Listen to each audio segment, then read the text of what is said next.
राजनीति के खेल में राजा बनना बड़ी बात है, लेकिन राजा बनाने वाला यानी किंग मेकर बनना उससे भी बड़ी बात।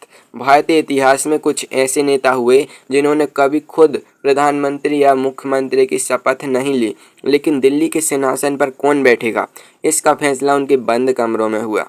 आइए जानते हैं उन 5 दिग्गजों के बारे में। नंबर 1, के कामराज। कहानी शुरू होती है 1964 में। जवाहरलाल नेहरू के निधन के बाद देश सदमे में था। सवाल था, नेहरू के बाद कौन प्रधानमंत्री बनेगा। तब सामने आए कांग्रेस के अध्यक्ष के कामराज। कामराज ने अपनी बुद्धिमानी से पहले लाल बहादुर शास्त्री को प्रधानमंत्री बनाया, और जब शास्त्री जी का अचानक निधन हुआ तो उन्होंने दोबारा अपनी बिसात बिछाई और इंदिरा गांधी को सत्ता की कमान सौंपी। कामराज चाहते तो खुद प्रधानमंत्री बन सकते थे, लेकिन उन्होंने संगठन को चुना। उन्हें काला गांधी भी कहा जाता था, क्योंकि उनकी सादगी और त्याग बेमिसाल था। नंबर 2, जयप्रकाश नारायण। 1970 के दशक में जब देश में आपातकाल लगी थी, तब एक बुजुर्ग नेता की आवाज़ ने पूरे देश को जगा दिया। वे थे जयप्रकाश नारायण, जिन्हें दुनिया जेपी के नाम से जानती है। जेपी ने कभी भी कोई चुनाव नहीं लड़ा, ना ही कोई पद मांगा, लेकिन 1977 में उन्होंने बिखरे हुए विपक्ष को एक साथ लाकर जनता पार्टी बनाई और इंदिरा गांधी को सत्ता से बाहर कर दिया। उन्होंने ही तय किया कि मोरारजी देसाई देश के अगले प्रधानमंत्री होंगे। जेपी ने साबित किया कि बिना सिंहासन पर बैठे भी आप पूरे देश के नायक बन सकते हैं। नंबर 3, चौधरी देवीलाल। अब चलते हैं 1989 के दौर में।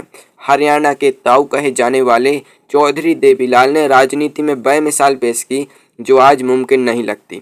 संसद के सेंट्रल हॉल में सभी सांसदों ने देवीलाल को प्रधानमंत्री चुना था।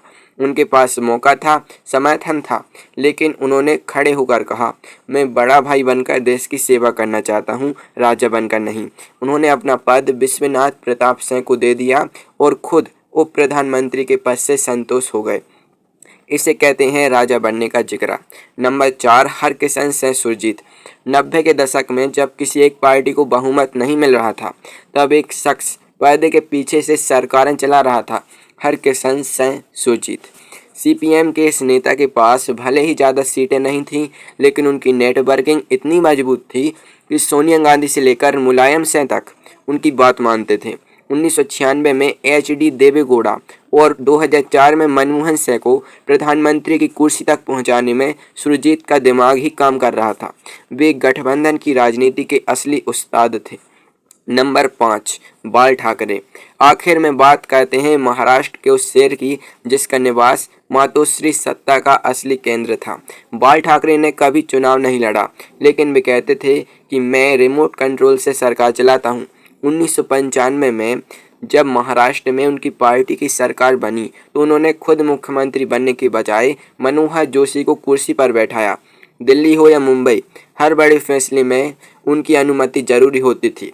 उन्होंने बिना पद के जो ताकत हासिल की, वह आज भी एक रहस्य है। तो दोस्तों, ये थे वो 5 नेता जिन्होंने दिखाया कि शक्ति सिर्फ कुर्सी में नहीं, बल्कि सही वक्त पर लिए गए सही फैसलों में होती है। आपके हिसाब से आज के दौर का सबसे बड़ा किंग मेकर कौन है? कमेंट में जरूर बताएं। वीडियो पसंद आए तो लाइक और सब्सक्राइब करें। जय हिंद।